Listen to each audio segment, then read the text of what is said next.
Hello and welcome to Crucible of Words for more dedicated legacy action. Today I'm playing a deck at the request of a donor. They wanted to see a slightly different take on the old Turbo Depths, and here is a pretty wild one. I think they got it out of the 5.0 deck dump, and let's get right into it. So Dark Depths is going to be a way that we're going to try and win the game. You've seen it many times on this channel before. We remove all the counters using this Mutated Cultist today instead of a Vampire Hexmage. And we have Thespian Stage that can also make 2020. The reason this deck is using the Mutated Cultist is to make use of things like Ancient Stirrings, which can find any of our lands, Disruptor Flute, Vexing Bauble, Mutated Cultist, Sowing Mycospawn, Ulamog, or the One Ring. So we basically get like a blue quality cantrip in a green-black deck, which is pretty sweet. A little bit of fast mana in these Spirit Guides, but we've also got Ancient Tombs to help power things out too. This deck also runs Eye of Ugin, which makes our Mutated Cultist cheaper, so we can use that to remove counters. It also makes our Sowing Mycospawn cheaper, which can then tutor for our pieces. Speaking of tutors, we also have Crop Rotation to go and find the bits we need, and 2 into the north, which can find our Dark Depths. And we also have 1 snow basic of each kind, and we have 1 dual land, which is a snow land, this one, Woodland Chasm. So we've got some options with that card. We've got a couple of Wastelands as well that we can tutor for if necessary. We've got One Ring we can like power out and do some cool things with. A Disruptor Flute to be whatever we need it to be. And we have the cool combo of Mutated Cultist, remove the counters of Dark Depths, make an Ulamog, and then win the game, which is what that usually does. And getting to the mana for this isn't actually that difficult when we have the Sowing Mycospawns, because these things get out of hand very quickly. In terms of tech lands, we don't really have many here. We've just got the Bojuka Bog that we can reach for to smash up some graveyard decks. We've got 4 Yavimayas and 1 Urborg. Hopefully we're going to have enough black mana, which is something I'm a little bit concerned with in terms of casting our Mutated Cultist, but we'll see how that fares as we move on. We've got a couple of Bayous in there. We don't have any Verdant Catacombs to do fetching though. But yeah, this is the list. Lots of stuff going on. It's quite different. We've got a couple of Dismembers in here as well, a bit of removal. And I'm curious to see how it pans out, really. Sideboard-wise, we've got another big Eldrazi. We've got an All Is Dust where we can remove a bunch of stuff that's getting in our way. A couple of Null Rods for the artifact decks that are all in on artifacts, because we can get rid of the One Ring or whatever and still have a pretty solid Null Rod game. A couple of Grafdigger's Cage for the graveyard decks as well as Green Sun Zenith decks. Nature's Claim to blow some stuff up. If we're going big with Ulamogs, and we don't necessarily need to hit for 20 in one go, although this can be awkward if we're trying to Dark Depths and then hit with the Nature's Claim. We've got some Veil of Summers to protect us against griefs and all that sort of jazz. A bit more graveyard hate, and a Tear Asunder. So this is exile target artifact or enchantment. If the spell was kicked, exile target non-land permanent instead. We're going to be having a decent chunk of mana when this sort of deck gets up and running, so hopefully this should be able to blow up a lot of problem permanents for us. Yeah, that's it, that's the deck. It's a bit of a wild one. I'm curious to see how it plays, so like and subscribe, and let's get Mutated Cultist, Dark Depths, One Rings, Mycospawning. I don't know. There's got to be a catchy name for this deck, but I can't think of it. Let's jam. I think we're supposed to keep a hand that looks like this. We've got Ancient Stones, which digs very hard. I think it's tricky to know which one we lead off on, because the Yavimaya can help our opponents out in a big way sometimes. I think we will just lead off on the Yavimaya, because it gives us the best draws for like Thespian Stage, Dark Depths. A Karakas. Okay, so that side of things is unlikely to be particularly useful for us. So I can cast an Ancient Stirrings now, or I can hold up Crop Rotation Dismember, which I think is what I'm going to do here. Because our opponent playing Karakas, they might be like a Death and Taxes deck, which has access to a bunch of Wastelands. We don't want to get hit by those. We could be looking at Red-White Initiative. Ajani, okay, so we're doing Red-White Energy type stuff. Do I care enough about the Ajani to kill it? That's an interesting question. Not sure I do. I don't think we're in Crop Rotate Town. Right, I am going to kill the Ajani now, just to be more mana efficient with future turns. Let's cast an Ancient Stirrings. Ancient Tomb is going to help us get up to the mana we need to cast the One Ring, which is going to be very good in this matchup. Let's jam the Bayou. We can Crop Rot if we need to. We can blow up the Karakas with an Ulamog cast trigger if we need to as well. Alright, they're going to just straight up Wasteland us here. We're going to bash for 2. We can deploy the One Ring, and that should be pretty good on this board. We've got a decent chunk of life to work with. Another Ajani. Okay, that's fine. Sowing Mycospawn. I would like to cast that, but I think just getting the One Ring up and running is the best thing we can do here. Rarely not the best thing you can do, right? Protection. Let's draw a bonus card. Another Ancient Stirrings. So next turn we can make Ulamog. And our opponent's going to have a bad time. Let's see if they try and leverage this Wasteland. What does this card do? Unstable Amulet. Enters, you get energy. When you cast a spell from anywhere other than your hand, deal 1 damage to opponent. And then you can pay 2 energy to exile top card. Okay. I assume this is just like a straight port from the modern energy deck, but I don't play those formats. We're going after our Ancient Tomb, which is awkward because it means it's going to be difficult for us to do the full combo right now. But we'll see. A Yavimaya. Let's draw some more cards. That's obviously a good thing to be doing with our time. Making it 2020 doesn't really help here. If we crop rot straight away, so we float black, crop rot into... That doesn't really get us where we need to go, does it? We could Mycospawn this turn. How does that help things? We could just make a 2020, but they have the Caracas. I'm not a big fan of that. We might be 1 turn too slow here. What can we get? Do we have any useful tech stuff for this? We don't really. We could just fire off a Mycospawn and then immediately Ancient Stirrings afterwards. And we don't have the mana for this. We'd have to crop rot into an Ancient Tomb to do it. And that's a reasonable amount of life we're giving up. Alright, so let's crop rot this away. We can get an Eye of Ugin here. Very reasonable. And then if we play a Thespian stage, if we play the Yavimaya, we end up with even more mana, don't we? Because it makes the Eye of Ugin tap for mana here. So we have 1, 2, 3, 4, 5 mana. So pretty close to kicking this. Do we fire off an Ancient Stirrings, or do we just fire off the Mycospawn first? We fire off a Mycospawn. So this and this. Drop the Mycospawn in. We go and get another land here. So we could get another... If we get a Wasteland, what does that get? Sorry, not Wasteland. If we get a... Oh no, we get the Dark Depths here, right? Yes. And then we use the Mutated Cultist to remove the counters off of this. Gets us a 2020. Then we cast the Ulamog. Blow this up. And I guess we get rid of this Ajani. Probably does something. Alright. That was pretty spicy. Took us a little while to work out that line. But we got there in the end. Sweet. We did the thing. Let's go to the sideboard. I don't really know what's in the modern deck because, like I said, I don't follow modern. It's not really a format I particularly have any interest in. So I don't really know what we're supposed to board in. Like, All Is Dust is going to kill a bunch of their things. So that's probably reasonable. We don't have any more removal to bring in. Are we worried about some other problem stuff? Maybe. I guess just having a couple of hedging Tear Asunders isn't the worst. And then that's 3 cards. Do I feel these Vexing Baubles are going to do anything? No. So we get rid of those. Do I think Emrakul is going to be useful here? I'm not really convinced it will be. But is it better than boarding in any of these other things? Like maybe a Nature's Claim is good. We have seen an artifact from our opponent. So it's not the end of the world if we board in one of these. I do like just having the Emrakul though. But we might be able to leverage the Emrakul extra turns that way if our opponent's just got a bunch of guys. I'm not really interested in having this Bojuka Bog either, so maybe turn that into a Nature's Claim as well. And that gives us reasonable interaction about some of what our opponent's doing. And then maybe if we learn some other stuff, we can change it up again. Alright. For first game with the deck, that was pretty darn cool. So this hand, if our opponent's doing like aggro-y type stuff, which seems to be what their deck does, this hand is not actually going to accomplish anything. So I think this is a mull. This is worse, so I'll try and get something with some mana. Okay, I guess we keep it. It does do the thing at some point. This is going to be too expensive to do anything with. I don't know if we're going to need the Tear Asunder.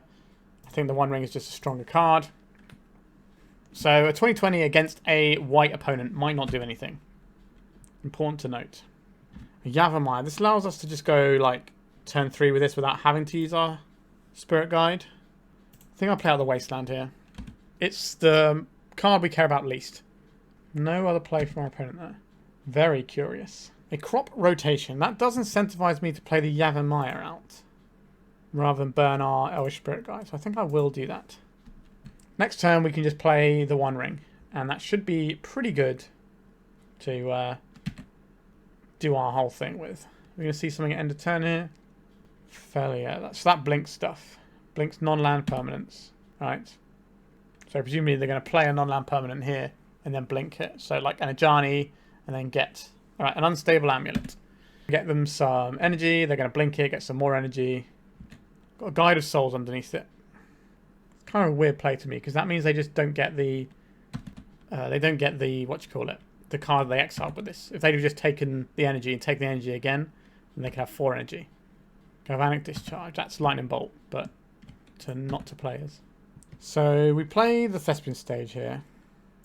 Cast the One Ring. We hopefully have a really good time. There's an argument to wait on that One Ring in case our opponent tries to Wasteland. We can cast the One Ring response, and if we find a Elvish Spirit Guide, we can then pay for this crop rotation. Can we kick a Mycospawn next turn? Maybe. I think we're going to see what pops out of the One Ring and then make our choices. But if we... So we have 3 mana. We then go and get the Eye of Ugin, which represents another 3 mana. So we can kick the Mycospawn, as long as we have the Yavimaya in play. So give up our Wasteland. And getting rid of the Unstable Amulet. What are they going to get off of it? A Plateau. I don't think I'm bothered about that. Right, let's play in the guard. So they do still get... yes, they're going to get some energy here. Still not firing off this Wasteland.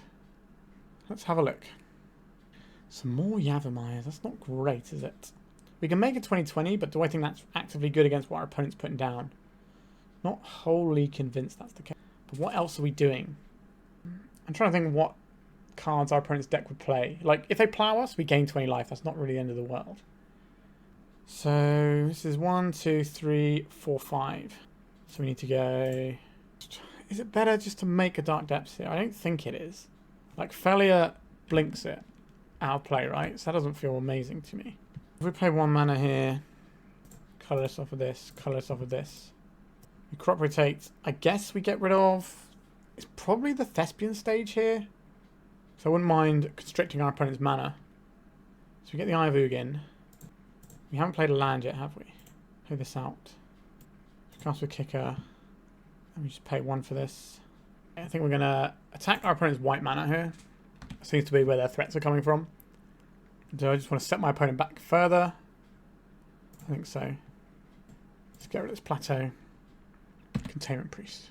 So this allows them to blink things, and the things they blink stay dead permanently. Bolt to the Dome. Alright. We still have a One Ring. And it doesn't take the most amount for that to just suddenly pop off and be game breaking. So the Failure is going to attack. They're going to blink out our little guy. They do have enough energy to jump one of their creatures. Right, they're making the Containment Priest bigger. Sure. If we draw the All Is Dust, we can just kill everything.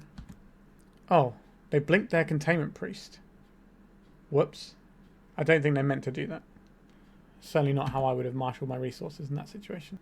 Okay, so this does work, because if you... It's until you exile another card with it, right? And it's part of the resolution of the ability. So they got rid of our Eye of Ugin. Our life total is coming down a little bit. We're going to need to find... Okay, the One Ring is acceptable here. So 1, 2... 1, 2, 3, 4. We're looking to... I think this is an Ancient Staring's turn. I would like a black source. So we'll take this Bayou, I think. So 1, 2, 3, 4 mana. You just play another copy of the One Ring. That's pretty reasonable. I don't want to leave our Bayou exposed here. I don't really want to leave the... I guess we need to get the Dark Depths or the Bayou into play. We do have another Bayou, so I think the Bayou is the more expendable of the two things. I would like to save the life here, I think. So another copy of the One Ring. This is actually an interesting decision. If we keep this one, we take 3 on our upkeep to go to 3. Then we draw... cards we probably just keep this one. Alright. I will draw a card though. Ancient Tomb is not what we're after here. We're looking for the Mutated Cultist. And then we can just do our little combo. Maybe we're supposed to keep the one that lets us dig deeper. But maybe blowing up all of our opponent's permanents isn't enough just yet. Yep, so they're still going to do the Failure thing because it allows them to blink some stuff. So they're generating some advantage over there. Draw a card. It's the Dark Depths that we don't want. Okay. Let's draw some more cards. Mutated Cultist. That's what we wanted. So we play the Dark Depths out. We go 1, black, 1. Cast Mutated Cultist. Remove all the counters from Dark Depths. Cast Ulamog. I would like to blow up. It's probably just 2 of their things, isn't it? Probably just this and this. Maybe it's not the Containment Priest. Maybe we're supposed to hit our own One Ring. Strip them away of some mana here. And we'll pass. We are dead to a Lightning Bolt. I don't think we have a way around that one. That is a Lightning Bolt. Let's just check. No life gain lands available. What is our solution to this predicament we are in? What does this do?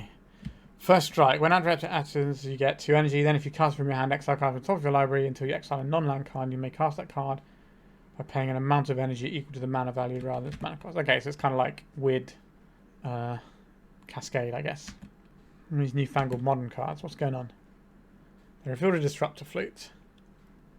I don't believe we can do anything here because we're going to die to our own. So I was tempted to exile this and the Failure and leave the Containment Priest. I think that was the correct thing to do. Because now we're just kind of cold to this. Swords to Plowshares. Go on, cast the Swords to Plowshares. Help me out. Right, we are dead here. We saw some more cards from our opponent's deck though. I think how we sideboarded here is fine. I don't really want to do anything differently. Graveyards or libraries, so that can stop the Cascade guy, but I don't think the Cascade guy matters. Our opponent's playing like modern cards and we're playing legacy cards. I believe in what we're up to here. It's a combo. Certainly a combo. Would love to draw an Ulamog, but we can put a 2020 into play, and if they have Failure, it's really bad news for us, but we can play a slightly different game around that one. So we can just do an end step Marit Lage to dodge the Failure. Chromox, sure. Antraptor. A revealed Lightning Bolt. Would you like to bolt me? You would like to bolt me. We drawn here. Okay, I think I'll play out this Eye of Ugin. I could remove the energy from their pool, but that doesn't feel great because there's only 1 energy. It does give us a 1/3 guy though, with Death Touch. Let's do that. So I don't want to see Caracas. Wasteland is pretty annoying too. It's going to go straight for the Eye of Ugin. Sure. You're going to remove our Cultist. They're going to play some little pussycats. The Raptor is walled by our guy. He's Sowing Mycospawn, you say. I'll play an Ancient Tomb here. So we can make the Dark Depths. So Wasteland and Caracas are both annoying. Failure is annoying too. This is a 2/1. What am I missing here? They're going to like Galvanic Blast or something, our guy, or whatever it's called. They're just going to flip their guy. Sure. That just makes more cats. That's not an issue. Like them making a few cats isn't really going to make a difference when we can leverage our life total for other things. Sure. Disruptor Flute. What would you like to name? Is it Mutated Cultist or the One Ring? It's Mutated Cultist. We've given him the fear. So if I play this out, Mutated Cultist costs 3 more, is it? Or 2 more? 3 more. So this is 3, 4. So we can't actually cast that now. We can cast a Sowing Mycospawn though. We can go and get an Eye of Ugin here. Get our large and in charge friend. What does this do? Create a 2/1 cat. Then if you do control red permanent, deals damage to a number of creatures you control. Okay, so this will kill our Mycospawn. But then we can make a 20/20 the turn after, right? 1, 2, 3, 4, 5. Sure. I'm going to get beaten by a modern deck here. Containment Priest. Sure. Make a guy. They kill our Mycospawn. Opponent's got no cards in hand, so we can just make a 20/20 here. Does this do anything useful here? Makes cats bigger. Domes us. They can't -4 it. Okay. The One Ring. Okay, that's certainly a good Magic the Gathering card here. How much does this cost? 4. So 1, 2, 3, 4. I would like to remove all these counters from his Dark Depths. Make a 20/20. Our opponent's Hellbent. We get to cast this, the One Ring, for free. We'll draw a card. And we'll pass. You have no flyers. You're drawing off the top. We got you? They drew a plow? No. Blue and a white. Blue and a green. Could be Celestial Purge from the sideboard. Unstable Amulet. Okay, so they've got another look. Arid Mesa, that doesn't do it. That's the game. Unless I'm missing something really obvious here. I guess, no, they're gaining life actually off of the... yeah, they gain life off of the Souls Man, don't they? So we don't actually get a clean 20 off of them. Alright. Ouch on the One Ring. What does Sowing Mycospawn do here? I don't know. Let's draw some cards with the One Ring. Dismember and another copy of the One Ring. Okay, that works for me. Attack our opponent. I'll just play out a Bayou here. Cast a copy of the One Ring. Keep the new one. We could play out a Mycospawn if we really wanted to here. This doesn't deal us damage anymore. So how much is it going to cost with Kicker? 4 mana, so we can't cast it with Kicker. We can just cast it regularly. Is casting it regularly useful here? We can Wasteland our opponent's thing if we want to. That doesn't really achieve a great deal. It is just another body, but it's just another thing they can shoot down with their Mycospawn. I guess we just Kicker it next turn if we need to.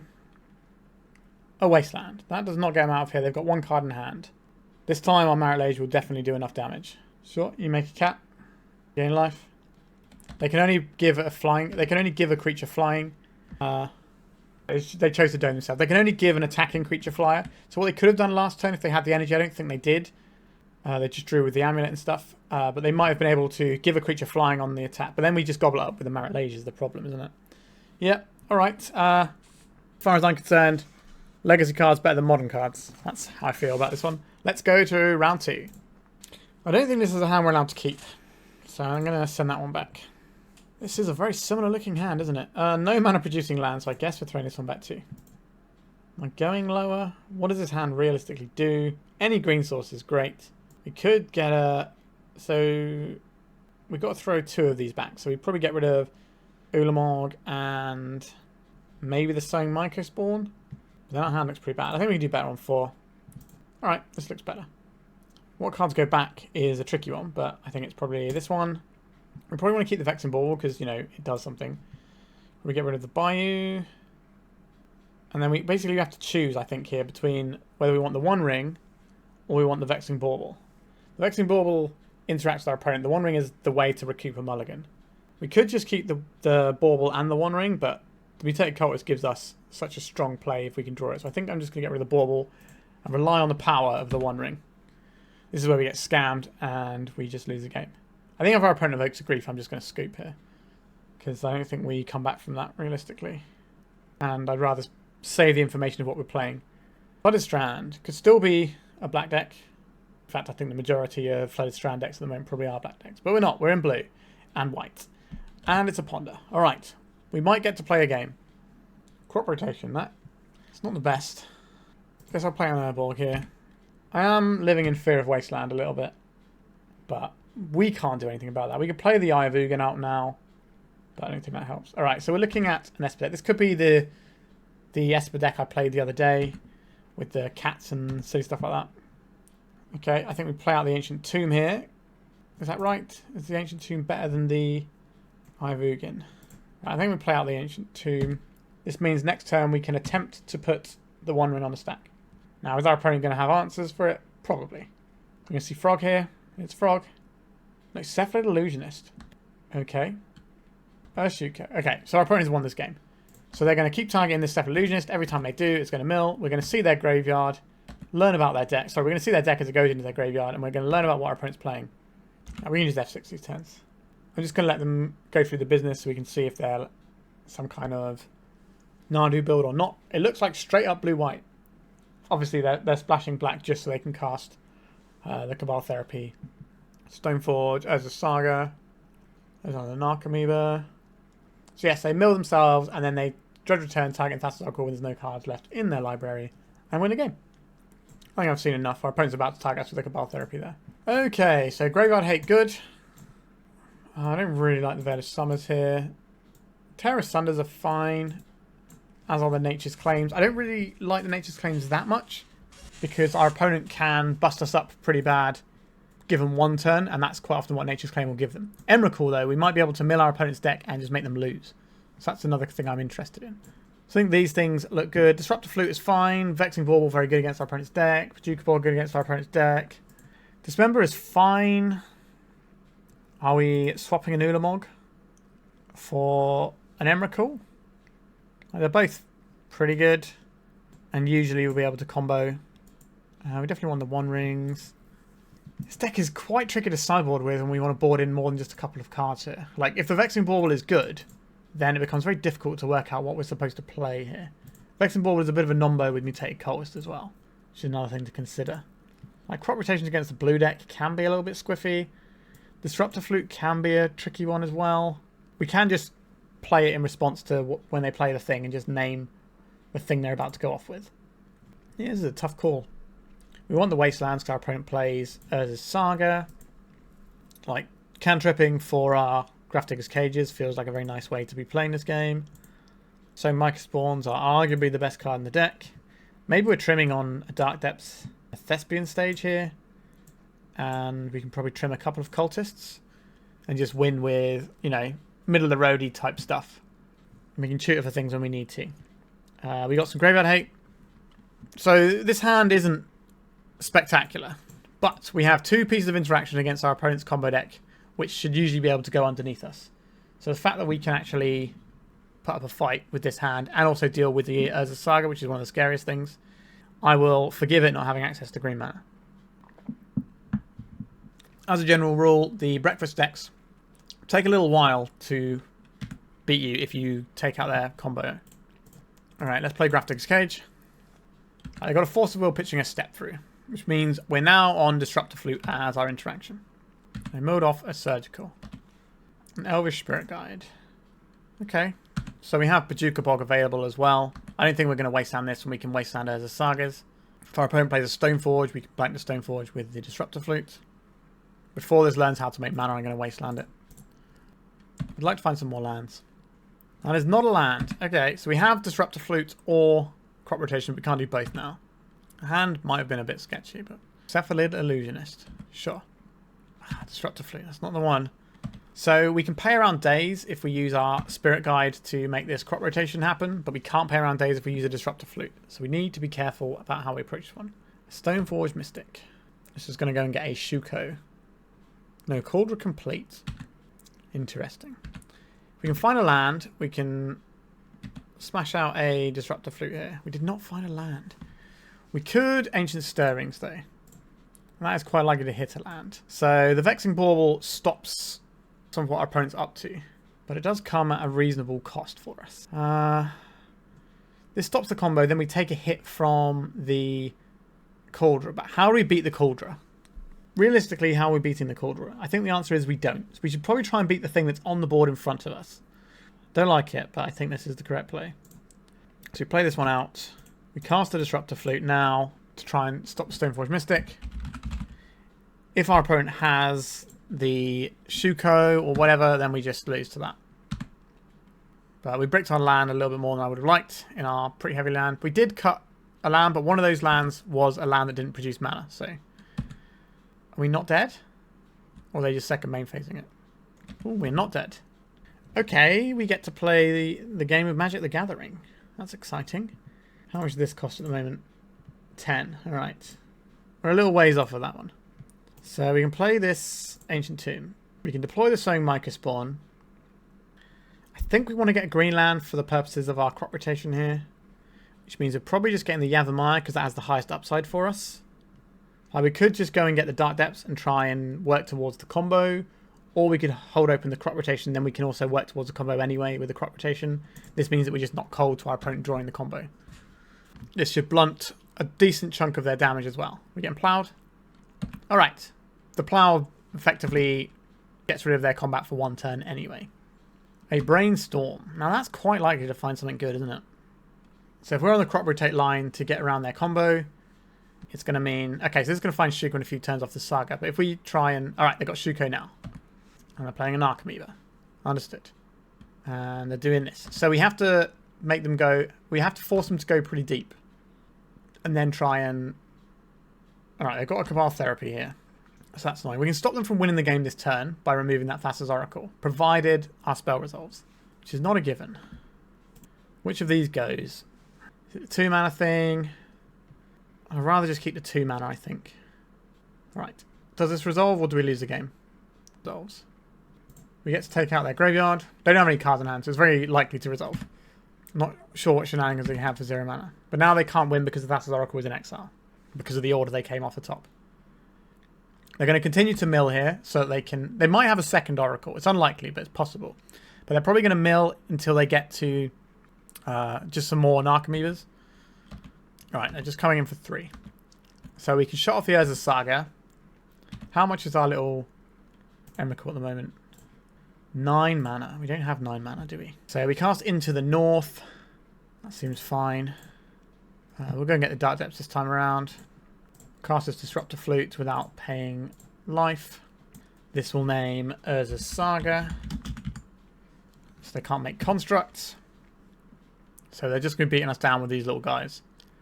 They have a land, they could Teferi, bounce our flute, and then... Alright, so they've got a Nomads. They can mill themselves at will, but it doesn't really get them anywhere. They're just mediocre beatdown time. A Dark Depths. 1 mana, 2 mana, 3 mana, 4, 5, 6, 7 mana. This costs 9, right? That doesn't get us anywhere. There's no point removing counters manually from Dark Depths. We actively want it to have 10 counters in case we draw the Cultist. What can our opponent find here? Nothing? No Shuko, nothing. So what this is 5. 1, 2, 3, 4, 5. So we do get to take another hit before this kills us, which is pretty exciting. Gives us time. A snow-covered swamp. 1, 2, 3, 4, 5, 6, 7. We're 2 mana shy. All is Dust. Pretty good draw. If we can find that. Do we board in the All is Dust? I can't remember now. I don't think we did actually. I think it's a bit too slow for how this matchup normally plays out. Mutated Cultist. Dismember. That doesn't help us out. This won't change the number of things we have in our graveyard, so we are just dead here. Yeah, our opponent's deck is a bit more streamlined and has a lot less or a lot fewer clunky bits going on than ours does, because we have, like, our hand was a little bit suspect, but we had 2 pieces to stop us just getting comboed out straight away. I think we had to take that. And, you know, it's fine if we just draw a little bit better here. You know, if we draw like a Mycospawn at any point here, or an Eye of Ugin, or a Crop Rotation, or whatever, then I think we're absolutely in it. Or we draw one of our Ancient Stirrings, we can dig pretty deep. So I think we're okay. We just came down on the wrong side of variance a little bit here. Let's go to round 3. I'm down to clown with this one. Do I want to spend 2 life to play a Vexing Bauble? That means we get a turn 2 One Ring, but it's taking a reasonable chunk of our life total to do so. Or do we play things slower and maybe not get where we want to go? I think we're playing the Vexing Bauble with 1 mana floating just so we can make the turn 2 One Ring. It means we're basically starting this game on 14 with a One Ring. But we have the Yavimaya, so we don't have to keep tapping our Ancient Tombs. Our opponent is known for playing Doomsday, but they do play other decks as well. So I don't think it's fair to just assume they're doing one thing, especially since they make content as well, so they have a wider selection of decks than you would see with some players anyway. Alright, Ancient Tomb. Hit me hard. Vexing Bauble, please. Force of Will, Pitching Ponder. Understood. Well, that's a Force of Will that's not going to be aimed at our One Ring. Volcanic Island. Alright, let's see how much life we can spend. We've got days as well. Doing the narrative. Draw a card, get 2 energy. Alright, some sort of Jeskai energy deck would be my guess. Right, another Force of Will. Okay. A Ponder. Let's see what we draw and see if it changes what I want to do here. So we can play a Yavimaya out and play a Sowing Mycospawn. Or we could wait a turn and... Actually, I think we were just going to Sowing Mycospawn here, right? Get the Dark Depths and pose some questions to our opponent. Do I want to try and play around a daze here? I don't think so. They would have dazed last turn if they had a daze. Right, let's try and make a Dark Depths into a Merit Lage. So what I'm worried about here is Brazen Borrower, or if they do play a white mana source. Haven't seen a white mana source yet. They could just be straight blue-red. I'm not sure what the energy payoffs are because that's not how I play. I don't really know what these newfangled modern cards are doing. Wait till people play them in Legacy against me. If they feel good enough, then I know what they are. I don't want to expose myself to sorcery speed removal, so we're just going to... So we have a dress down. Alright, we're going to see Dreadnoughts and Null Drifters. Now, if they show us another colour, like black, for example, then we know we have to be worried about black removal, because the dress down will strip off the Indestructible that Merit Lage has. Snow-covered Island. Crack your Prismatic Vista, please. I want to know what your other colour is. Or are you just 2 colours? Alright, they're cracking the Prismatic Vista, so now we're going to see something. They do have our snow-covered plains there. A Null Drifter, you say? Understood. Would I like to gain 20 life? We'll let this dissipate. I would like to gain 20 life. Interesting they didn't do it in their turn. Go to attacks. Can I gain 20 life, or are you going to chump block? Oh, it's a chump block. That is exciting. So the reason we don't attack with both is if they do have the plow, we attack with both, they plow this, gobble this up, and that doesn't end well for us. 1, 2, 3, 4, 5. Do I want to play an Elvish Spirit Guide, or do I want to hold it so I can activate the Eye of Ugin next turn? I would very much like to activate Eye of Ugin next turn, so... 3 mana. Teferi. Well, that's pretty good at nailing our Merit Lage. But we get to keep coming with our Mycospawn. There's a Tamiyo. Are they casting a Brainstorm to flip it immediately? They are. Okay. So this can shrink our Mycospawn, but our Mycospawn can then crash in and kill the Teferi still. If we'd have played out the Spirit Guide, we could have more pressure against what they've got, but I think it's still fine. Crop Rotation, does that do anything here? Probably gets eaten by a counterspell, doesn't it? Nope, not that one. Attack the Teferi. 1, 2, 3, 4, 5, 6, 7. And then we would have how much mana? 1, 2, 3, 4, 5, 6, 7, 8. 9. We'd have 9 mana. 9 mana is not enough to cast our big O's. But if we draw... Actually, no, we can just play this Eye of Ugin from hand as well. So we do have enough to cast the Ulamog next turn. As long as we don't get Wastelanded. Or, like, back to basics or something. Flavor Flage. Alright. Understood. Goodbye, Sowing Mycospawn. Opponent only has 1 white source of mana right now. They would like to get back their Brainstorm. And then they would like to cast a Brainstorm. So we can take out both of our opponent's red mana. But I don't think we want to do that. I think we want to take out the snow-covered plains. If they crack and fetch something off of this Flooded Strand, then we can do that as well. Or we just take out both of their guys. Right, let's search. Let's get Ulamog. Vexing Bauble isn't what I'm about here. 3, 4, 5, 6, 7, 8, 9, 10. Right, we get to blow up 2 permanents. We want to blow up this snow-covered plains, I think.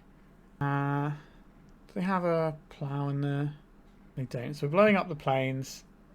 If our opponent's got a Brainstorm, they can just flip this, so I don't really want to target it, which is annoying.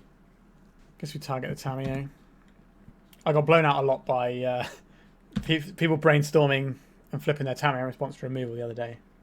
This is definitely finding a white source. Are we getting plowed straight away? We are. It's a bit more life we have to work with at least. So they can start accruing some cards with this Tamiyo. We've got more life to at least funnel into an Eye of Ugin if we draw another mana source. Cracking Clue immediately, makes sense. They need to get something on board. They're going to reanimate Flavor Flage. We don't get to crop rotate and kill this, which is unfortunate, because we could have got a Bojuka Bog if we'd have had a little bit more mana. Thespian stage, you say. Let's get that there, Vexing Bauble. It's a Faerie Time Raveler, you say. So they can attack here and we can't block. 6, 7, 8, 9 we take. Because if we block, they just bounce our Teferi, and that makes us very sad. I don't think our opponent's running a lot of energy stuff. I think they're just running Tune the Ether, whatever it's called. Tune the Narrative, alongside the white X spell. Wrath the Sky, something like that. Which is basically like Pernicious Deed, but for white. Right, they're plussing this. So they can cast like Prismatic Ending at an annoying speed for us. We don't really have a choice but to go for it here. We don't have anything cool things we can do with Vexing Bauble either. I'd be very surprised if our opponent loses this game. But 2020 is something that can possibly do that. Let's cast an Ancient Stirrings. 1, 2, 3 mana. If our opponent plows our guy, we can cast the One Ring. You got plow? They've got a different form of removal, like a Prismatic Ending. Then we're just very dead. Is it the ending? It's the plow. Alright. I thought that might be the case. This just gives us a full boat of mana to work with now. You can deploy the One Ring. Cracking a Clue. They can't cast anything for 0 anyway because of the bauble. Let's get in with the ring. Deals 3 damage to any target. So they can dome themselves. They can bounce our One Ring. We can obviously recast it and we can just keep playing that Song and Dance where we get an extra card every turn and we blank attacks. Right, they're blanking the bauble. That's a little bit scarier. So what are you going to shoot with Flavor Flage? Themselves. Okay. Because they deal themselves 3 damage. And they gain... Sorry, they dealt itself 3 damage. Yeah. So they still gain the 3 life. 20, pretty irrelevant number. A lot going on over here. You got to answer this One Ring. Casting a Null Drifter is pretty good. This is going to flip their Tamiyo. Yeah, our opponent's got a lot of stuff going on over there. White deck's traditionally a little bit challenging if you're trying to win with Merit Lage sometimes. Alright, the One Ring. We're going to need you to carry here. Sowing Mycospawn and Disruptor Flute. Vexing Bauble. So, do we need this with Kicker? Not really. I think we are Ancient Stirrings here. We can re-up on the One Ring. Keep this party going. Don't hate that. I'm not a big fan of it either, but it is what it is. 1, 2, 3. Okay, hold on. We need to play our land first here. Make green off of this because the Yavimaya. We're going to keep the one with more counters on. We just want the trigger on this. Okay. It's tough. It's real tough for us. But Ulamog is a very powerful thing to be doing. 1, 2, 3, 4, 5, 6. A Brainstorm. We have the Disruptor Flute to stop the Tamiyo next turn so it can't pop and draw their whole library, or half their library, which isn't that many cards, to be honest, given how this game has progressed. They probably have a hardcast Force of Will available, though. We have to sacrifice a permanent here. I think we get rid of our Snow-Covered Forest. Snow-Covered Mountain. Now, Ulamog basically kills in one swing, right? 20 cards at Exiles? Yeah, 20 cards. So one swing will be enough. But we need to actually be able to swing with it. We don't have a big Emma to reach for, not that we could cast it. Wrath of the Skies. So we're going to lose our Vexing Bauble. Alright, One Ring. Once again, we are relying on you to do some amount of work for us here. Ulamog is one of the things I am interested in casting here. So how much does this cost with Kicker? 4 mana. So that'll be 1, 2, 3, 4. So we can exile a Plateau. Kind of is what it is, really, isn't it? An Instant Speed Ponder, a classic. What sort of land do we actually want here? Like a Bojuka Bog is not nothing. It does take out a bunch of our opponent's stuff. But I think we want the Dark Depths in case we draw the little guy who does the thing. You know what I mean. Mutated Cultist. The little guy that does the thing. Can we Disruptor Flute here? Nope, we're getting Force of Will. I'll play a Woodland Chasm here. 1, 2, 3, 4, 5, 6, 7, 8, 9, 10, 11. So we can cast Ulamog next turn. How good is it going to be is another question. Alright, I get my Mycospawn back. I don't hate that. If Tamiyo goes up, that's obviously a problem. I'm going to get rid of this Yavimaya. Because we've got 2 more in hand. And we're dead. Alright, so... Oh yeah, that is... Yeah, I miscalculated the 3 there, didn't I? Alright. Sideboarding. Emrakul the Promised End feels like it will wreck our opponent who's keeping lots of cards in hand. All his dust will sweep up all the Planeswalkers and everything in one go. Am I interested in Faerie Macabre type shenanigans to stop their Flavor Flage? Is that worth doing? I don't think Grafdigger's Cage is good when we've seen Wrath of the Skies. Dismember can kill Tamiyo. So this is not a nothing. So possibly up to 4 cards.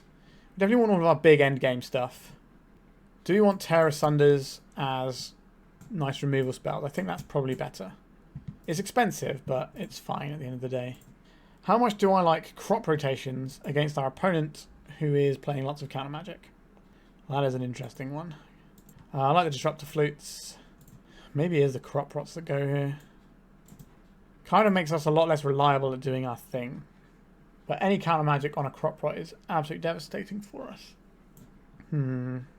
Like, we got the Into the North and the Sowing Mycospawn to tutor. That's probably better.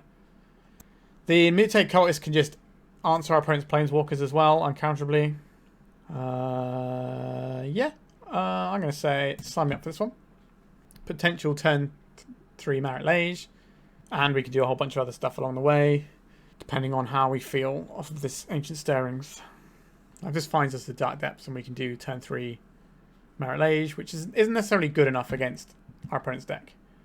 But sometimes it is. Alright, Ancient Stirrings, let's have a look. Disruptor Flute, Sowing Mycospawn. Alright, we always want the Mycospawns here. We're settling in. We don't have the green mana yet. Oh, sorry, we do have the green mana yet off the Yavimaya. And our opponent hasn't wastelanded us yet, so we should be alright. But I think I still take the Mycospawn even if we don't have the green mana there. Another Ancient Stirrings, you say? Sign me up. I'll take a Mutated Cultist. And I will play out... This is the trickier one. Play out the Eye of Ugin. Next turn we can do some pretty cool stuff. I'll play out the Eye. If we draw an Ancient Tomb, this means that we can kick the Mycospawn and then our opponent just gets completely Shadow Realmed. Ancient Tomb. That's not an Ancient Tomb, is it? What would I like to do here? Play the Thespian stage. We can... We're one shot of casting this with Kicker, right? Colourless. This only taps for 1. Okay. We get another land. We're going to see the funny little spell that I can never remember the name of. Consign to Dreams? Consign to Memory? Memory? Dreams? Dreams? Memory? Whichever one it is. We're going to replicate it as well. Yep, there it is. It's annoying they get to do a 1-for-1 here. But I'm glad that card exists. Things could be a lot worse in the old meta game if that wasn't the case. But we've got the One Ring to then gas up with at some point. And that card is pretty phenomenal. Vexing Bauble. I like you. Let's cast you. Right. We got a Hymn to Turak out of that. I'll take it. I'd like to have a Swamp or an Urborg. Just have an Urborg is fine here. It's into the north. Let's go to Dark Depths. We can make a 2020 right now and cast the One Ring. That seems reasonable. Well, actually, it seems quite unreasonable. But does my opponent have an additional Force of Will here? They do not. Alright, that is what I would describe as a good turn of Magic the Gathering for us. And another Vexing Bauble, which our opponent hates. Fetching off the Scalding Tarn. Right, we're going to gain lots of life. You know what life is really good with? The One Ring. Alright, our opponent missed a land, so that's pretty tasty. Let's draw some more cards. Cast the Vexing Bauble. Alright. Cast another Vexing Bauble. Let's attack for 1. And I'll deploy my Bayou. We can copy something with a Thespian stage if we wanted to. Maybe we should have played the Swamp so that we can get a non-basic... Sorry, we can get a basic Thespian stage. I don't think that's going to matter too much. Narset Parter of Veils. Let's draw a card now. Do I want to crack the other one or not? Is the question. I think I do want to crack this other one. Alright, we can kill the Narset with the Mutated Cultist. And continue on our merry way. Goodbye, Narset. Now we get to draw some extra cards. How much does this cost? 5. 1, 2, 3, 4. Okay, yeah. We play whatever we want. Living the dream here. Goodbye, Tundras. Well, that was another pretty ridiculous turn. And that is the game. Let's go to the sideboard again. If it ain't broke, don't fix it. I like our sideboard. Let's just jam in again. Land is a very abundant thing in our deck. Our hand is full of good cards, and we can play out our lands. I will keep this on the draw as well. As I say all the time, this can definitely go wrong, but another mana source gives us a potential turn 3 Dark Depths. But there's other things we can do along the way. A Tamiyo. That's a pretty solid one. I guess out of hand pretty fast. They might flip it really early and try and just collapse us that way. Vexing Bauble, please. Right, we're in with the Bauble. So, what are we looking for here? An Ancient Tomb gives us the One Ring next turn, which is quite solid, obviously. Another copy of the One Ring there. Play this out. Let's play a secondary Bauble. So if we draw a black source, we get the One Ring. If we draw an Eye of Ugin, what does that do for us? 1, 2, 3, 4. We can cast a Sowing Mycospawn and a Mutated Cultist into the One Ring. Harbinger of the Seas. So now we have more mana, so that's not actually the worst for us. A Dark Depths. So we can still remove the counters from this. 1 mana, 2 mana, 3 mana. So we are actually a touch short of where I want to be here. I need to hit a land. We did hit a land. Now we're still behind. Teferi Time Raveler. Would you like to bounce my Vexing Bauble? You would like to bounce my Vexing Bauble. Well, isn't that a fun little thing? Ancient Tomb. Does that change anything here? It probably does, right? Because it just gives us another mana source to work with. So, play this. We cast the Vexing Bauble.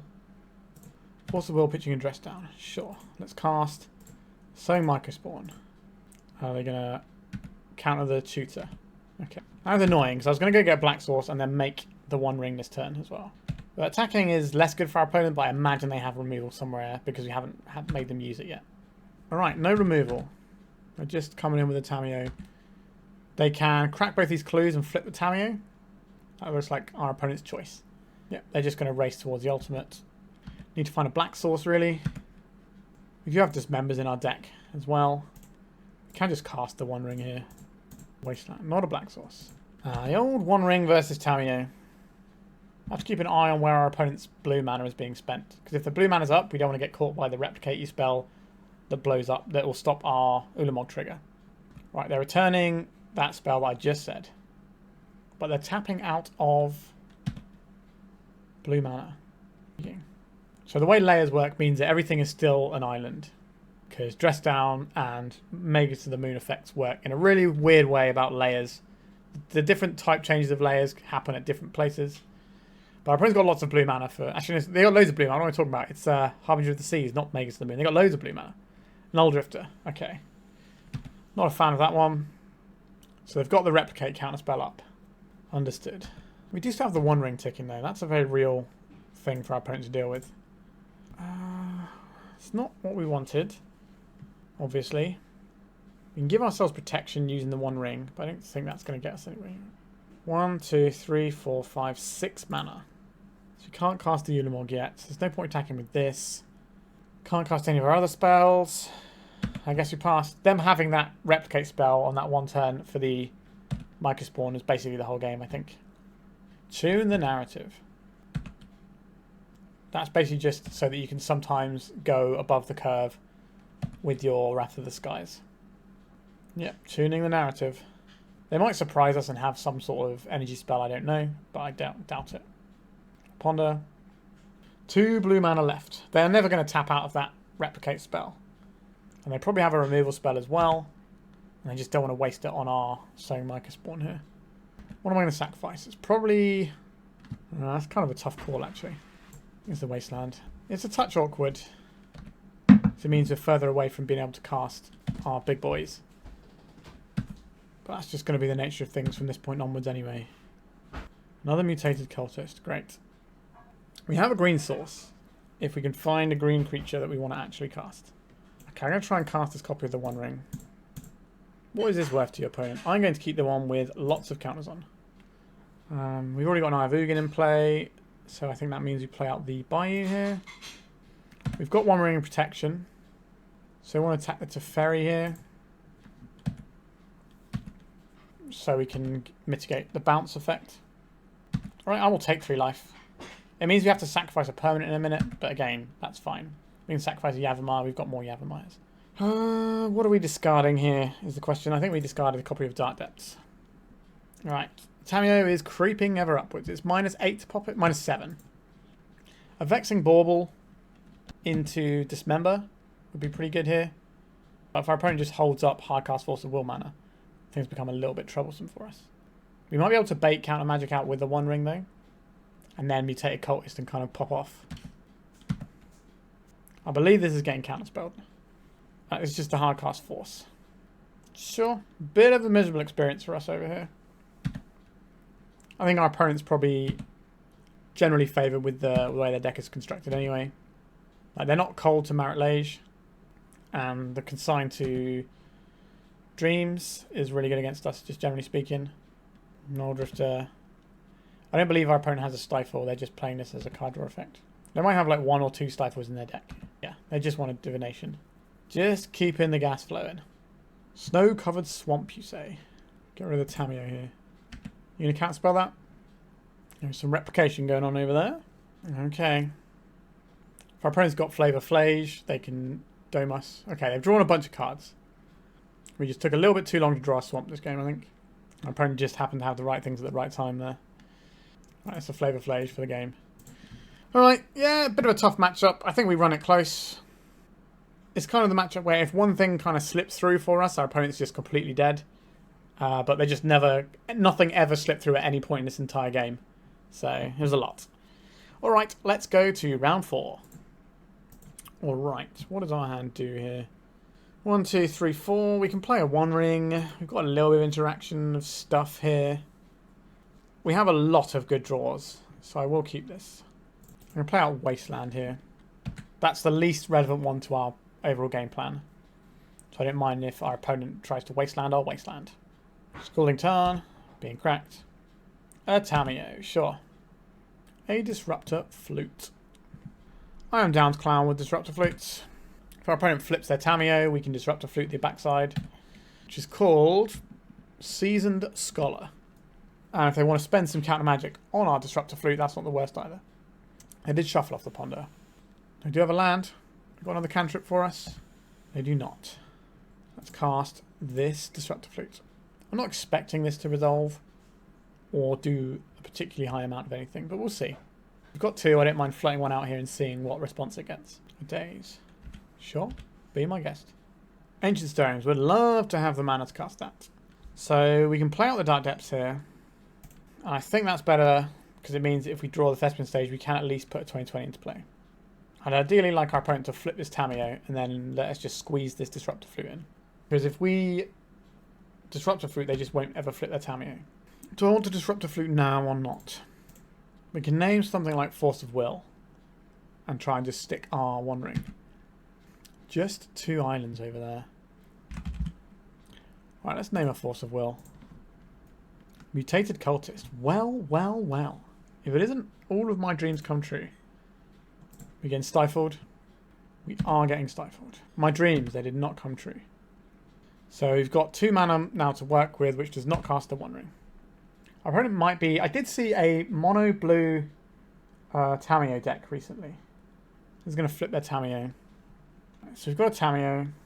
Alright. Tamiyo continues to do things. An Ancient Tomb. 1, 2, 3, 4.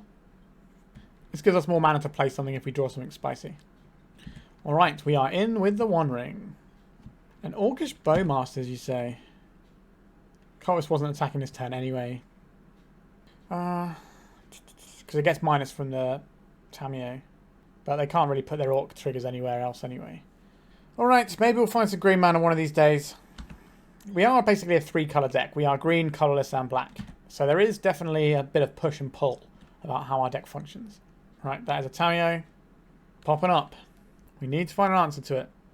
One Ring is certainly a helpful way to try and find an answer. It does come at a cost. We have to pay the Iron Bowmaster price. But I'm paying it. Going in. Am I getting stifled? They do have black mana. Okay. You got another one. Okay. We're going to eat a bunch of damage to the face. Alright, they want to get rid of our blocker first. Honestly, I can live with that.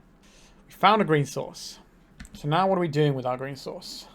Alright, this opens up a lot of avenues. So this costs 4, right? If we want to kick this.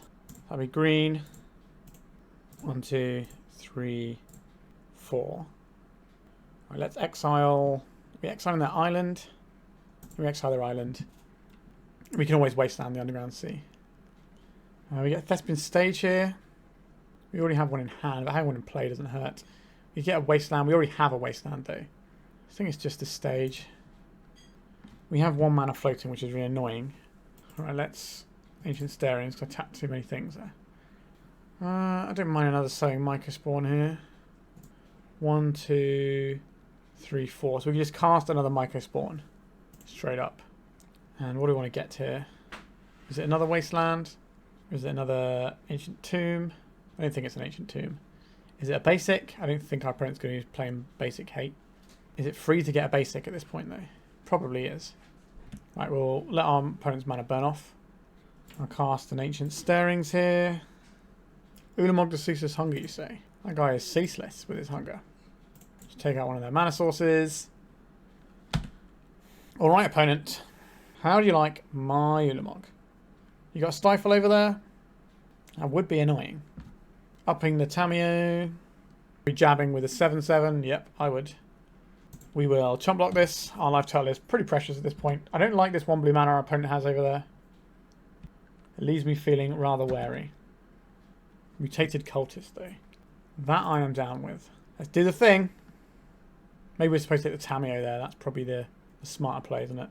Actually. If our opponent is holding up the counterspell here, that's pretty darn good. Alright, let's draw some cards. Go ahead, Bowmaster. Do your thing. It's a lot of triggers. Yeah, I think I messed up this turn. Can I recover it? A tougher sell. So this costs how much? Nothing. So we'd like to exile this and the land. I think I can beat these Bowmasters. Stifle here is pretty backbreaking, which is why we should have hit this. Alright. We do have a big guy. They're about to draw a lot of cards though. I could cycle this Bauble in our opponent's turn, but what does that actually do for us? 1, 2, 3, 4, 5, 6, 7. We can shoot it for a guy. Do we have the mana to do that? If we play this out, we do have the mana to do it. Right, so this is 4, 5, 6, 7. We go to 1. I don't like it, but it is what it is. 2, 4. Play with this. Play with this. Actually, no, we're dead to our own One Ring here, aren't we? Again. Not the first time this has happened. So we have to cast this for black. We have to exile our counters on our own One Ring here. Yeah, if we'd have just tried to hit the Tamiyo straight up on the first time, we'd have been in such a better place. That's unfortunately not what I did. Now, our opponent can draw 20 cards, but the chance of them being able to win with 20 cards in the face of what we have isn't necessarily very high. Because they can kill one thing, but if they draw 20 cards here, they're going to be pretty dead to the Ulamog attack. We have 30 power of indestructible bodies. Yeah, if we just hit the Tamiyo, they have to stifle that, then we can just hard cast the Ulamog, because I think we had enough for that, right? So this is, what, 3, 4, 5, 6, 7, 8, 9, 10. Yeah, so we had enough to cast the Ulamog anyway. So that was something. Alright, draw a bunch of your library. You got 26 cards to rifle through. And you have 20 cards in library, which means Ulamog is lethal. Our Marit Lage is also lethal. Big giant monsters coming together. Our opponent has a lot of information to work through, but we did get there. We made an error, but we managed to recover from it. Our deck does some weird things. So our opponent's on some sort of like control-y, slowery style deck, then something like an Emrakul feels pretty good. We're going to want this, and we're probably going to want these Tear Asunders, just because they can answer our opponent's Orcish Bowmasters potentially. So these are things I'm interested in. Whether or not we'll keep them, I don't know. I do not believe this is a matchup we require Bojuka Bog. So that gets us... Oh, where have we gone over there? Let's put them over here. So this gets us one card at the moment. Probably on the All is Dust. I do like the Dismember a bit here. It's really tricky to know. Maybe it's the crop rotations again. Because we just don't want to cast them into our opponent's things. And then this leaves us with one more spell we can have. So we can either bring in the Bojuka Bog, which hasn't really shown it will do anything.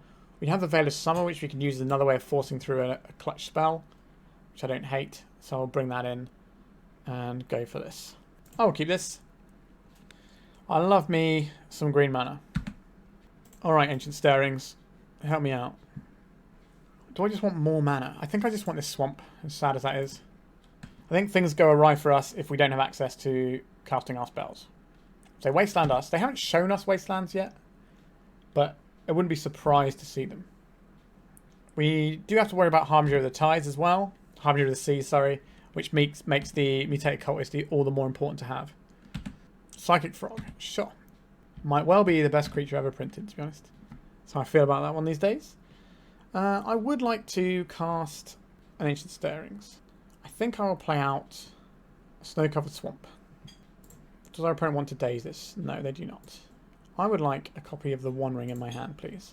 I would then like to cast... Do I want to just cast another Ancient Stirrings, or is this Vexing Bauble time? I think this is more Ancient Stirrings. We've seen so many cards here. I will take this Ulamog, the Ceaseless Hunger. Because this means that Dark Depths is a pretty solid route to blowing up all of our opponent's permanents and making them have a horrible time. The downside right now is that we are getting Psychic Frogged. And that card is a pretty grim one to play against. Okay, Wasteland. That's actively good against us. That makes this next turn really irritating, actually. Tear Asunder. Let's cast a Cultist. Let's move a counter from your Frog, please. This will give us the mana to cast the Bauble. Stifled. Our Mutated Cultist at least requires our opponent to jump with their... And they can't jump forever because they will need to pitch some cards to do that at some point. But they got 2 jumps saved up. Alright, another Wasteland. Yikes, indeed. I will take this block with my Death Touch creature. I don't believe they knew our creature had Death Touch. Or they have another plan.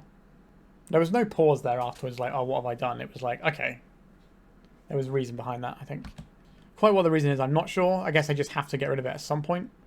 If they want to attack through it. But I think you just fly there, right? Alright, our opponent said whoopsie in chat. Okay. I'll take it. Yeah, our opponent just didn't see, because you have to scroll down to see the Death Touch. Okay, so what does that mean for us now? That means we play this out, and we cast a Vexing Bauble. So we've been given a little bit of life. Another Wasteland, though, and we are once again in the dirt, which has been our home sometimes this league. Our opponent's got a decent chunk of mana. Nothing to do with it just yet. They might have, like, Brazen Borrower and stuff like that. Do you know what Eye of Ugin does? it makes our stuff cheaper. But you know what it doesn't do? Is tap for mana. So we can't cast our spells, so we're going to pass. Our opponent might have a Force of Negation that they're holding up, which is why they pass with 3 mana. I think we're going to see a Surveil land if they've got one. They did not have one. Okay, so we might be seeing a Borrower or something at end of turn just to beat down. Yeah, I think that's a correct play if you have it in hand. You need to pressure us while we're kind of doing nothing, and we have an Ancient Tomb for our mana. In comes the Borrower for 3. Alright. Gonna need some help here, deck. Our deck did not get the message, unfortunately. Let's continue. And with the Borrower. Our Ancient Tomb continues to get worse. Into the north. Very funny deck. Okay. There comes a point where we have to actually crack this Bauble. I don't believe our opponent's going to sit on a Bowmaster when they can just take advantage of the position they're in and just accelerate through with their clock. It gives them a 3-turn clock instead of a 4-turn clock if they had one at the end of last turn. Well, well, well. Ancient Tomb. If it isn't my best friend. Okay. Ouch, ouch. We kind of need this to resolve. I believe it's going to get Force of Negation, but we're in a spot where we don't have a choice. We just have to play into it. If our opponent doesn't make the mistake with our little Mutated Cultist, this game is completely over ages ago anyway. So our deck deserves to lose this game. But we'll see. Can I have the One Ring, please? We can have the One Ring. Okay. We want to put counters on it so we can remove the counters with our guy. Nope. Nothing doing there. So if we draw 2 cards, have 2, 4, 6, 7, 8. Sure. Frog is good. We're certainly in a position where we might be able to win the game. Okay, we didn't draw a land. We need to try and draw a land off this One Ring. If our opponent has Bowmasters, we die. Unless we draw the Elvish Spirit Guide. Right, we did draw a very important land here. A very, very important land here. So we go 1, 2... Alright, I think step 1 is cast a Mutated Cultist. Because this is worth 2 mana to us. That's 2 mana. 3, 4, 5, 6, 7, 8, 9, 10. So we do have to... we can't tap all of our Ancient Tombs here, can we? This is 4... So we tap this for 3 mana. 4, 5, 6, 7, 8. 3, 4, 5, 6, 7, 8, 9. We are still 1 shy here. Which means we probably have to just cast another One Ring here and see if it resolves. Thanks, I hate it. So this is... we have to pay 2 mana more. Alternatively... if we play Disruptor Flute, naming... if we play the Disruptor Flute naming the Force of Negation, we play into the days. Alright, I think we just have to send it and move on with our lives. If this doesn't work, we can play Disruptor Flute naming Psychic Frog so it can't jump. Alright, we're in. It doesn't really matter. It doesn't matter which one we keep. Would I like to draw another card right now? I don't know if that's good. We've already played a land. I'm going to play another Vexing Bauble. I'm going to sacrifice a Vexing Bauble to draw a card. An Eye of Ugin. That's not the most useful one. Alright. We probably have to tap the One Ring just so we can get the extra counters on it. Hate it, but a Dismember. It's not ideal. Sowing Mycospawn. That's a real card, isn't it? Let's draw some cards. We found the Yavimaya. That is probably the best draw here. So if we cast Mycospawn, we don't need to kick it. So this is green and 1. We have the Veil of Summer that we can... so we get Dark Depths out here. Then we don't have a Mutated Cultist actually, do we? What am I doing? I thought we had another Cultist here. So this is 2. This is 1, 2, 3. What am I... oh, kind of messed this one up a little bit, haven't I? We can blow this up for 4 mana. We can't remove the counters from this. We do have to blow up both of our opponent's creatures. How do we do that? 1, 2, 3 mana, 4 mana, 5 mana, 6 mana, 7 mana, 8 mana. Okay, so we have to cast Disruptor Flute and... yeah, we have to cast Disruptor Flute on their Psychic Frog. No, Psychic Frog, not Disruptor Flute.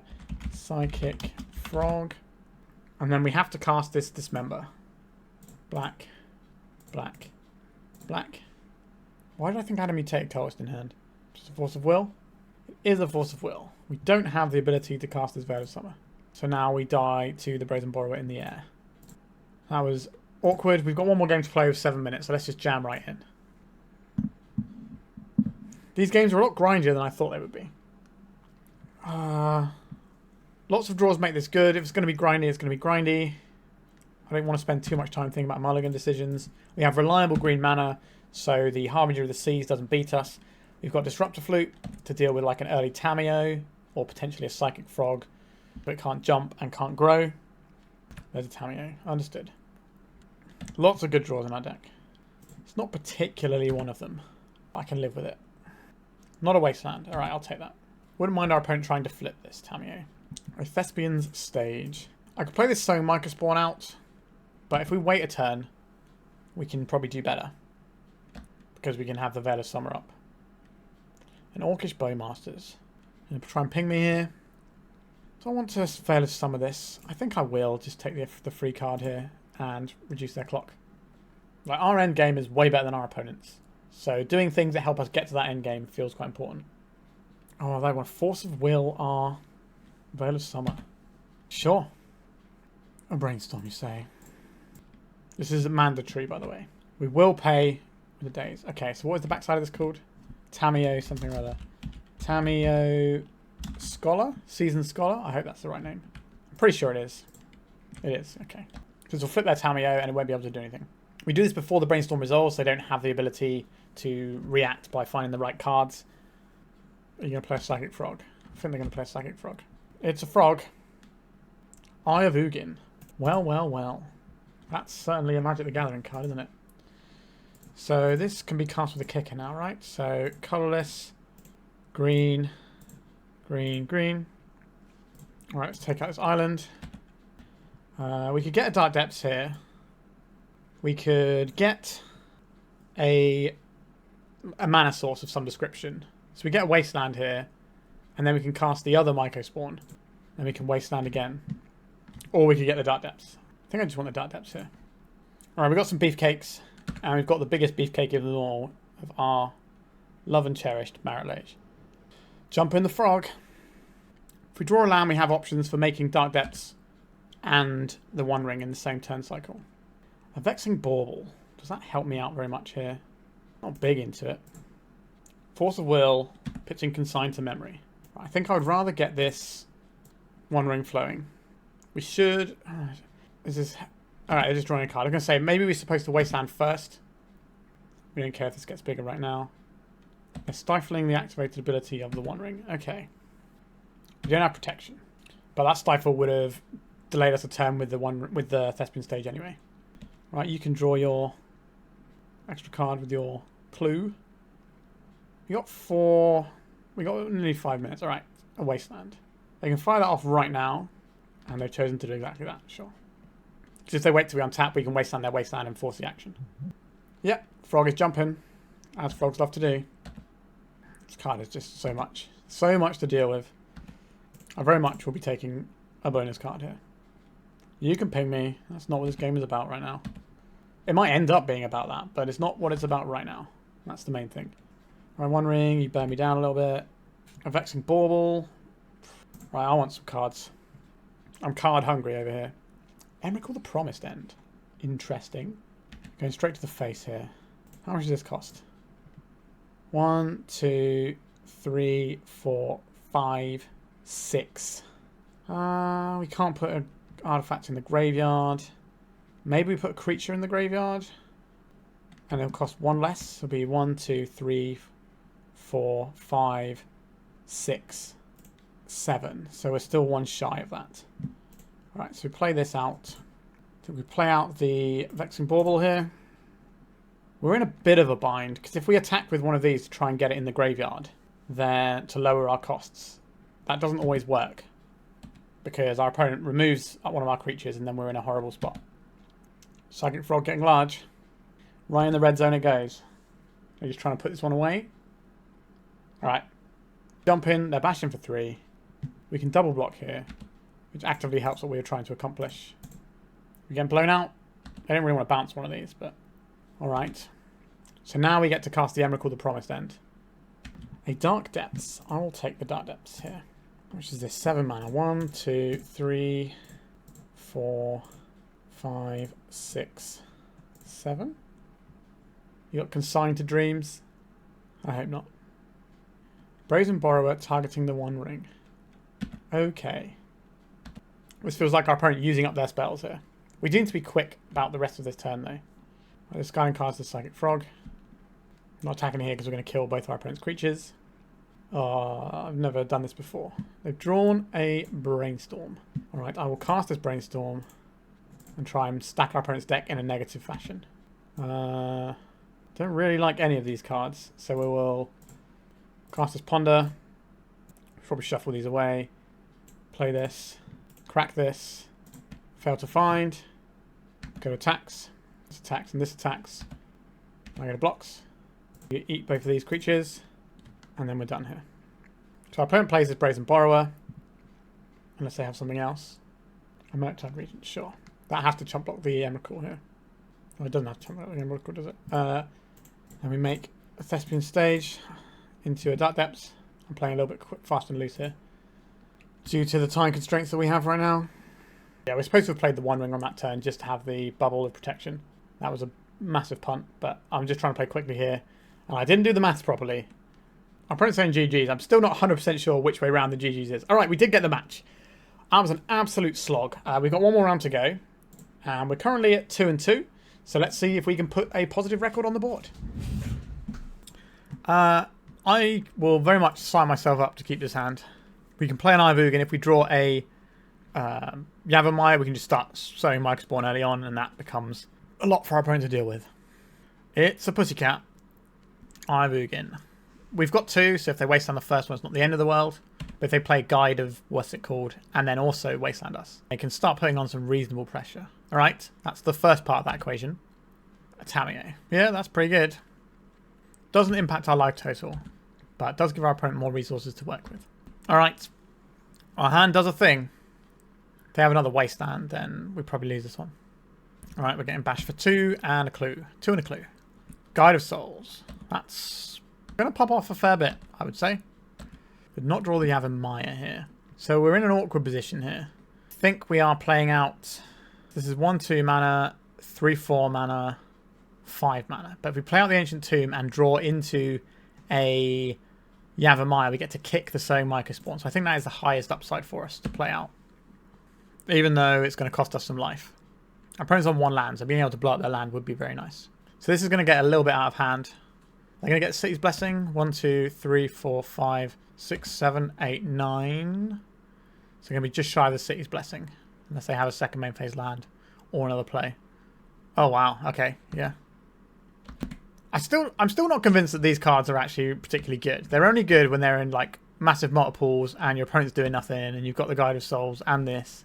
I don't know. But we are behind. Crop Rotation. Okay. So we play the Crop Rotation. How much damage is this? 1, 2, 3, 4, 5, 6, 7, 8, 9, 10, 11. So if we tap this, we die. I don't really want to die. So I guess we Crop Rot the Ancient Tomb away. Get the Yavimaya. Cast this, not with Kicker, unfortunately. Get ourselves some more manas. We basically need to find the One Ring here. None of the lands we can find help us do that. So I'm just going to get the Dark Depths. Actually, they have enough energy here, right? So they bash us for 4 plus 5, 6, 7, 8. No, sorry, it's 3, 4, 5, 6, 7, 8, 9, 10, 11, 12. Oh no, so they're 1 shy. So we can still find the One Ring and maybe chain some stuff together and win the game that way. All the friends. I imagine if they do this, they're going to jump the Guide of Souls. No, they're jumping the Ocelot. Oh, they're ploughing our guy. That does mean we get the chance to draw the One Ring. Our opponent's going to develop quite a terrifying board, though. It's going to be difficult for us to come back from this spot. We don't have the All Is Dust in the main deck. Nope, we don't have a Glacial Chasm here, otherwise we'd be able to do that. Alright, what would I like here? I would like the All Is Dust, please. How do I feel about the Emrakul? It's kind of like a big guy that can do some stuff. Is that enough? I think Tear Asunder, we probably just need some removal. The Disruptor Flute doesn't seem great. It can disrupt the Tamiyo is the main thing. We've been balling out the crop rotations against the blue deck, so I think we probably continue doing that. I guess that means maybe we have this Emrakul, and we can fire our opponent's own removal at their own creatures. Let's try something like this. Now, the way I see it, if our opponent had 3 1-drops like, you know, Delver sort of quality, then we lose that game probably quicker. I don't know. I'm not convinced by the little white creatures yet, but having a massive board that goes super wide in the world of Eldrazi isn't the worst thing. It seems like it's probably alright into the Eldrazi matchups. I don't know. I'll fiddle around with it myself at some point, don't worry. Keep this. It's a little bit awkward, but I'm not going to get Wastelanded this time. At least I hope not. Now, we do have our own Wastelands.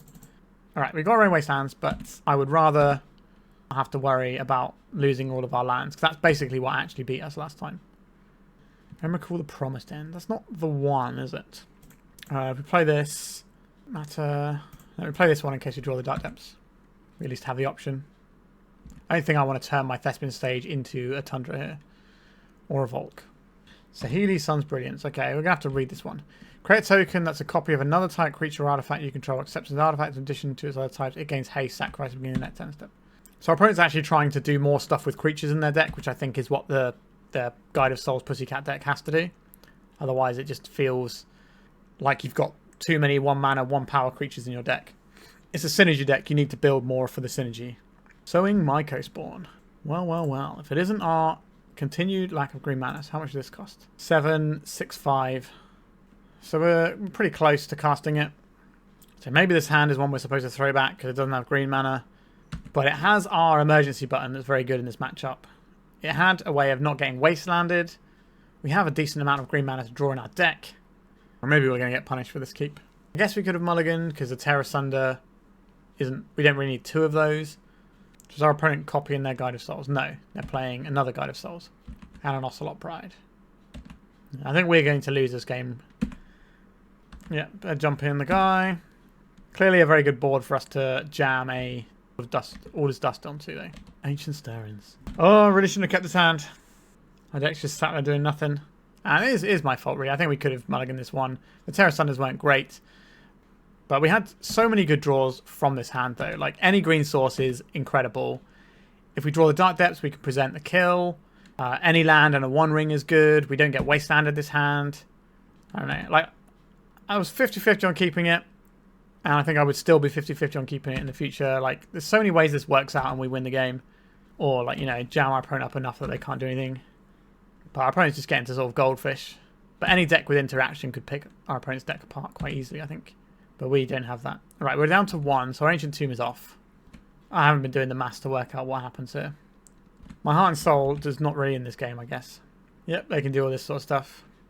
Like, this is kind of why people want to play this deck, because it has some, like, really sick goldfishes. But I just don't know about goldfish. I do like our opponents playing more stuff to go with it and try and build the synergies. Because all of their creatures on their own are terrible, so you need to build in the other stuff. Alright, we didn't draw anything, and we wasted everyone's time with this round. Okay, that last round was basically a write-off in multiple ways. I do begrudge losing to all these modern cards, but it is what it is. Alright, so we finished with a 2-3, and the last round was very much a write-off, but I think that speaks to some of the things with the deck, right? So, let's talk about the deck. We are a 3-colour deck. We are green, we are black, we are colourless. And we're going to have some mana problems. Like, I kept that hand because we had a bunch of good draws that were available to us, and none of them panned out, and we didn't get that. Like, if we drew a Yavimaya, like, early on, that's just, like, absolute game over, and we take that game over pretty quickly. If we draw, like, a regular green source, then we can take the game over as well. We can just, you know, ramp out and carry on doing our thing, and that's perfectly good too. We draw the Dark Depths, we force our opponent to have a Source of Plowshares or lose the game. So we definitely had, like, a sizable number of outs, and we had some acceleration in the form of the Ancient Tomb, so we could cast an above the curve 1-ring if we can find the 1-ring and lands and stuff.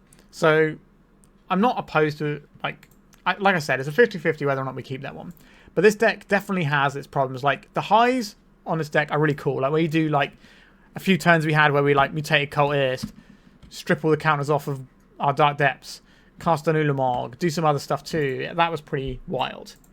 But there is an issue trying to get everything to come together. I think I would be tempted to cut a crop rotation for another Ancient Stirrings. And I think I would like to have a little bit more green mana in the deck. I think possibly another Elvish Spirit Guide would be quite useful, because that helps you play around like Harbinger of the Seas and Blood Moon style effects by just using it to cast your Sowing Mycospawn, which kind of fixes everything for you. Or you can, into the north and get some stuff too. So I think that's somewhere I would consider it. I don't like 4 Vexing Baubles in the main deck as a general rule. I think 3 is also like the best number. I think we do still want the Wastelands. They are pretty handy, and the Urborg is kind of important to get our Mutated Cultist doing its thing. Are the Dismembers where I want to be either? We have 2 pieces of interaction here, like, aside from our Ulamogs, and I don't know what's necessary doing for us, because we are damaging our life total a lot. We've got Ancient Tombs, we've got the One Ring. Dismember doesn't kill Psychic Frog anyway. I think maybe I would look at, let's pull these cards out. So I would definitely look at the Dismembers possibly going. Like the Into the North is fine. It gives you a relatively easy route into turn 2 Into the North, turn 3 Sowing Mycospawn, if you just got like boring lands, But we don't really want to have boring lands. We want to have our Eye of Ugins and our Ancient Tombs. So I think you can probably trim this. And the crop rotations are kind of an interesting one. There's so much blue in the format right now. It does feel risky having the crop rotations, and the grief decks are declining because everyone's just running like the scammy style. Sorry, not the scam. The blue-black control-y, tempo-y style Psychic Frog decks, and Psychic Frog is just the best thing you can do in Legacy at this moment. So even better than grief in my opinion. So I don't necessarily know we need this many crop rotations. We could definitely think about messing with these sorts of slots. I think this is all fine. Like, should we be a Mutated Cultist deck? Like, it is fun when you start popping the thing off, but we could just be a green deck, and then we just end up playing a Cloudpost deck. And let's be honest, the mono green Cloudpost deck is significantly better than this deck. That mono green Cloudpost deck is the real deal and has really impressed me every time I've seen it. We are basically messing with our mana to cast a Mutated Cultist to do the Mutated Cultist Dark Depths combo. Now, don't get me wrong. That is some cool and spicy stuff right there. And I approve of it. But I think if we're trying to optimize this to be the best deck it can be, I don't know why we're playing black. Because instead of running like...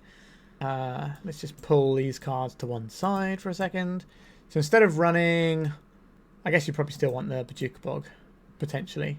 So instead of running all of this and the Dark Depths, we can just run a load of things that tap for more mana, so we can just reliably be casting our Sowing Mycospawns and our One Rings on like turn 2. And let's be honest here, the majority of what worked for us was casting these spells. These are the best spells in this deck. Like, crop rotation pretty good too, but these spells are phenomenal. I do like the Ancient Stirrings a lot. I wouldn't mind playing a Cloudpost deck with all these Ancient Stirrings in. I've definitely seen some with them, but I don't know if anyone's been playing the full 4 yet. But I would definitely be down for that. So I think I'd rather be doing mono green things here than playing the black. But if you want to play the black for the Mutated Cultist, because it's cool, and I have no qualms about admitting it's a very cool thing to do, I think you want to be messing with some of these sorts of slots here. Like one of the Vexing Baubles, maybe the Into North, Dismember, even the Disruptor Flute, and just have, think more Ancient Stirrings, maybe more access to green mana. Like, how much black mana do we need? Like, yes, it is nice to have a Mutated Cultist, but we did have some hands where the Swamp jammed us up a whole bunch too. Like, if this was just another Bayou, I guess the problem with doing that is that we end up getting caught by moon effects a lot more, and we can sometimes go and get the Swamp. I guess we could put the Swamp in the sideboard. That's another option.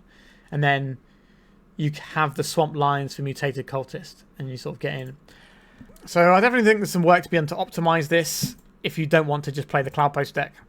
As for the sideboard, Tear Asunder, this card is not very good. We boarded it in a bunch because it was our only removal, but it wasn't ever any good. I do like the fact to exile, so you can get rid of your opponent's One Ring, but I think we could do a lot better in terms of removal spells here. we struggling a little bit against creatures here. We could run all sorts of things. We could run a Massacre. If everyone's going to be running these silly little cat decks, play some Massacres and get those out of the way. Like, that deck folds quite easily to a couple of selected pieces of removals. If you've got an actual sweeper, then you absolutely clean them out. That will require us to have one of our black sources, but, you know, removal is probably going to be a black source thing anyway. I'm not convinced about Null Rods. I think the One Ring is too essential to our plan. I'd rather be... I think our deck can support a Force of Vigor, so I'd rather have, like, Force of Vigor type stuff, and that covers part of the Tear Asunder as well, and then we can have... you know, some real removal in here. I don't think we want to go to, like, snuff outs and stuff, but Fatal Push, that's something we can cast on low mana that will buy us time and can get rid of some problem cards like the Psychic Frog, a Tameo, and a silly Pussycat deck. We can kill those too. There's lots of stuff we can deal with that. So I don't think we need, like, the Nature's Claims. I don't think we need the Null Rods, and I don't want the Tear Asunders in the board either. I have no problem with the Faerie Macabre, but maybe we should be having Graveyard Hate that gets hit by Ancient Stirrings. Maybe that is just a better thing for us to be doing. So you could run... The problem is running... Faerie Macabre is turn 0 Graveyard Hate, and we don't have any other turn 0 Graveyard Hate unless we want to play things like Ley Lines, which I don't think we do. We could run... I don't really like Endurance here either. You could say, I don't want turn 1 Graveyard Hate, and we're just going to see if we can roll without it. That is an option. So no turn 0, but we have, like, good turn 1s, and we might be able to hit it early, like Spirit Guide, Ancient Stirrings, and then play the Cage. That's an option available to us.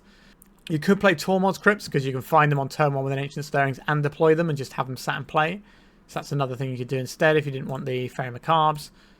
You could play Surgicals, but they're obviously a bit of a nombo with the Vexing Bauble, but they are a turn 0 thing.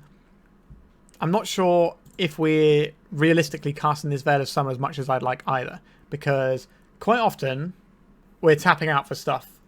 You know, we're casting our Ancient Stirrings or our Baubles or Disruptor Flutes, or, you know, casting our spells like the Mycospawn. So maybe there's a better way that we can utilize the sideboard here.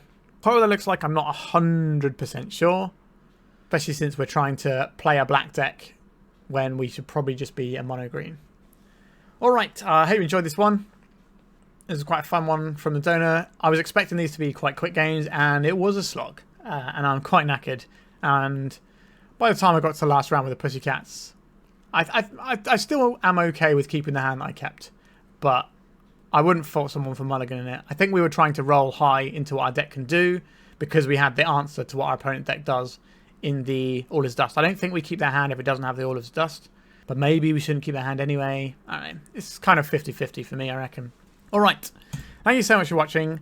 Please remember to like and subscribe. If you want to donate a deck on the channel, by all means get in touch on the Discord, leave me a comment, whatever, contact me through the Patreon. We can sort stuff out for you.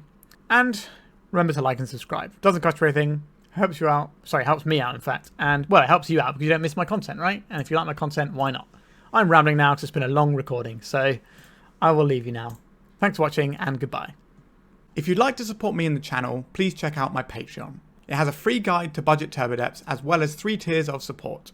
A low-cost one that enters you into my monthly raffle for a free donation deck on the channel, a mid-tier subscription that gives you access to my detailed Turbodepts guide that is updated every month, as well as regular articles, and lastly, the higher tier gives you all of the above, as well as a monthly donation deck for my channel. If you're interested in supporting the channel this way, please check out the link in the description.